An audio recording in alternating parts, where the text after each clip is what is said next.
All right, Coach, we'll just start with an opening statement and we'll go right into questions. Yeah, so first of all, I want to thank the fan turnout. We had great turnout and great support, and we're appreciative of that. We don't take that for granted. I want to thank the Chick-fil-A and the Peach Bowl. We had a great experience and were treated in a first-class manner. Specifically to the game, just too many moving parts with the staff and with the players against a good team. Too many moving parts, staff and players, to have the type of success that we wanted to have today. I won't get into all the details. I thought the officiating was less than desirable. That first drive, we have the field goal. We run a slant, we get turned around. But I'll move on. I could list out a number of examples, but that's a big play in that game at a critical moment, starting out with a touchdown rather than a field goal. Is significant, but I'll move on. Lack of turnovers. Again, we had 2 plays backed up in their area of the field that went to replay, but those 2 turnovers would have been huge in the game. I'm not even saying that they were judged right or wrong. I didn't get a chance to see it, but they were huge plays in the game, and then we had a turnover. We've done a great job of creating turnovers on defense and eliminating turnovers on offense, and we didn't win the turnover battle today, which has been a huge part of our success all year long.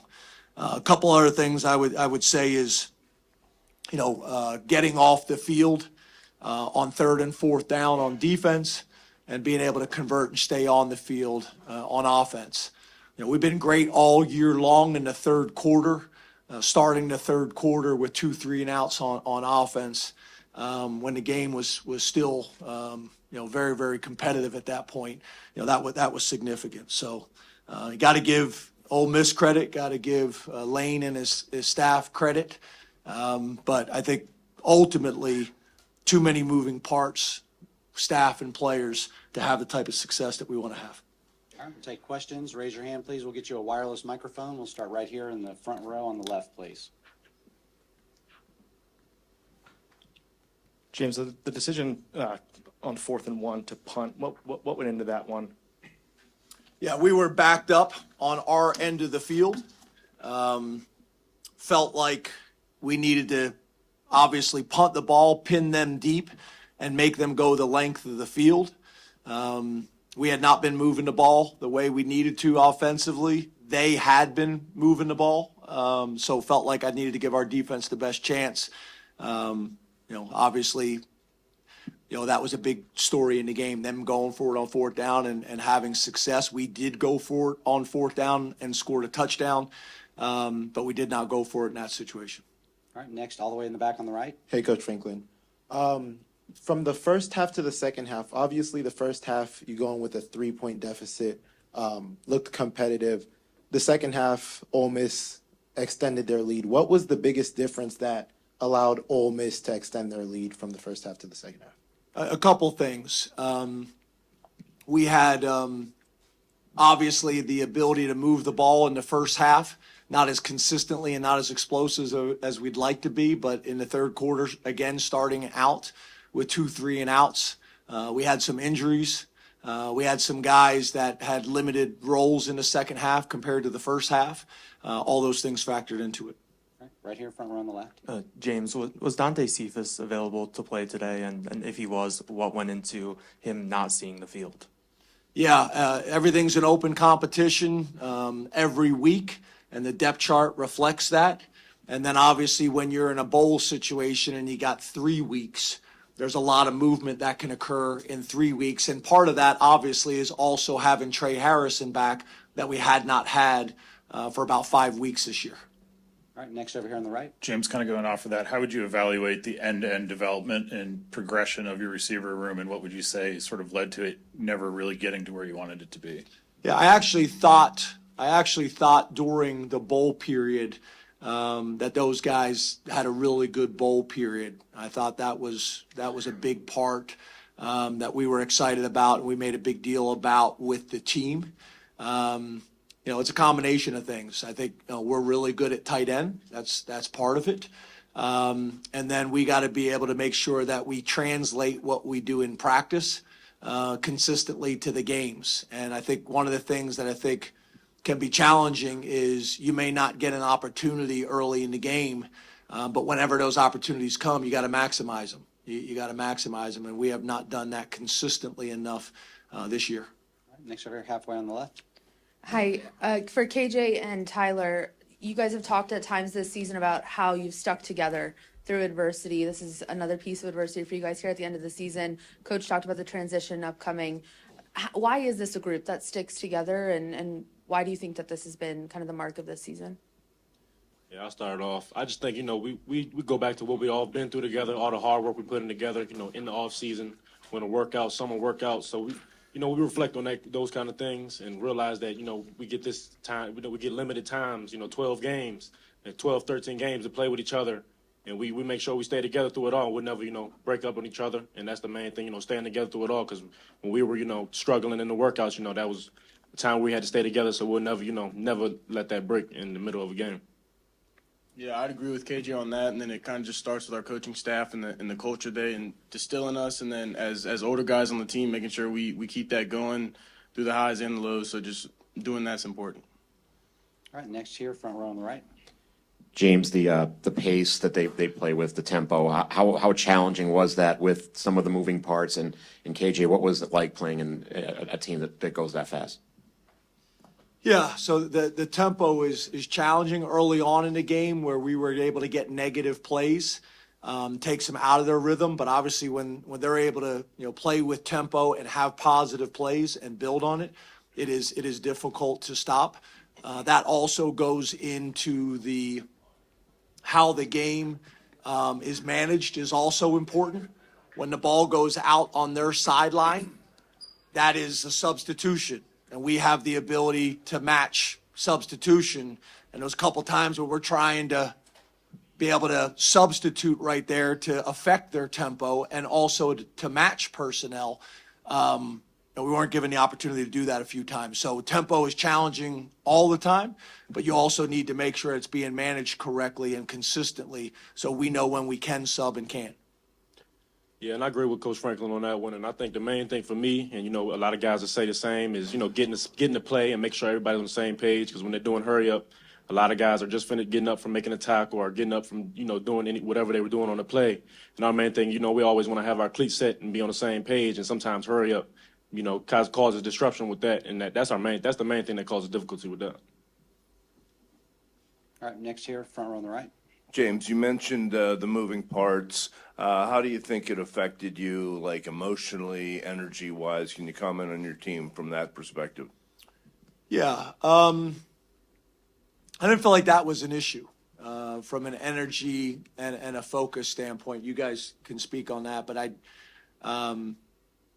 don't think that was an issue. But we had significant players that have played all year long that weren't in that game. And I don't want this to come off the wrong way. I'm not criticizing, but it is what it is. It's the reality.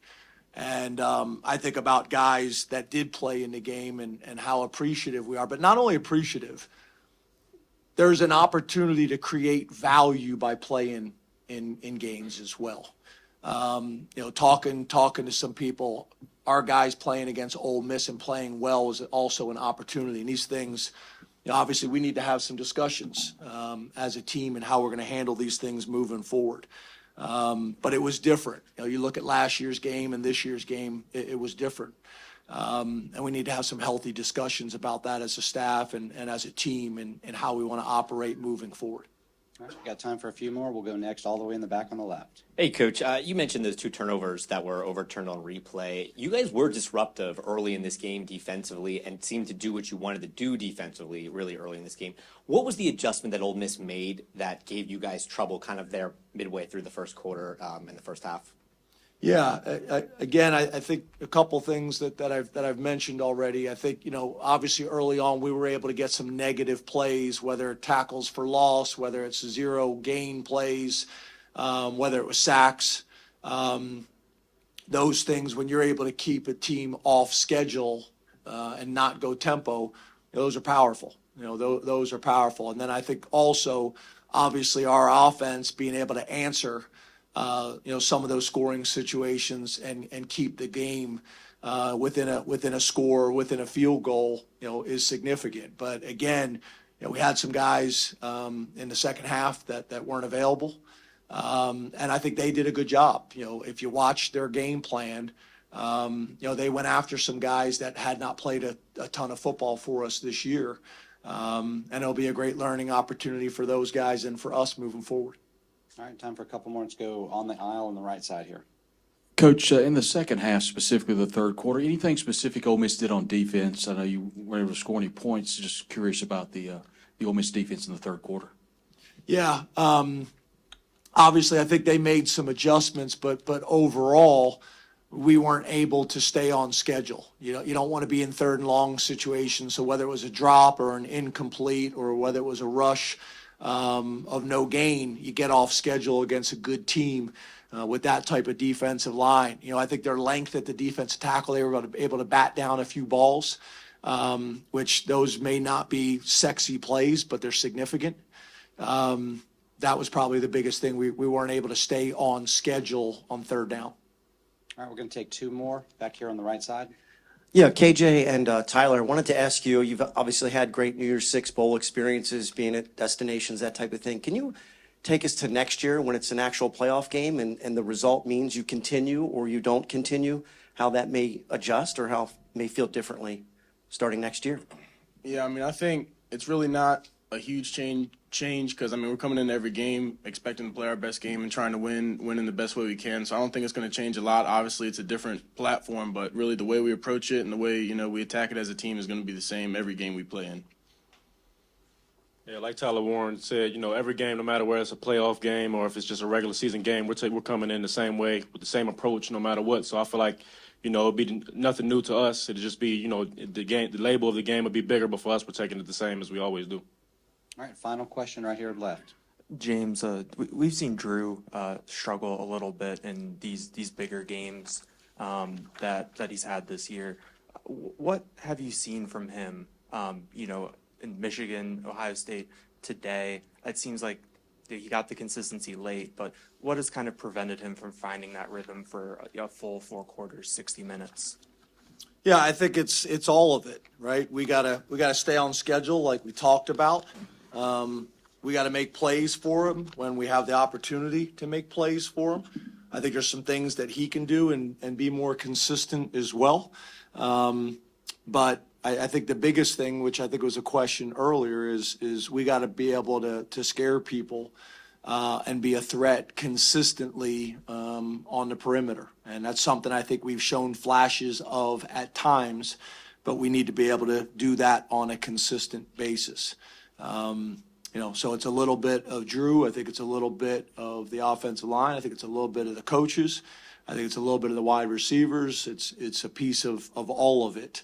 We got to make some plays for him, and he's got to make some plays as well. All right, that'll do it. Thank you, Coach. Thank you.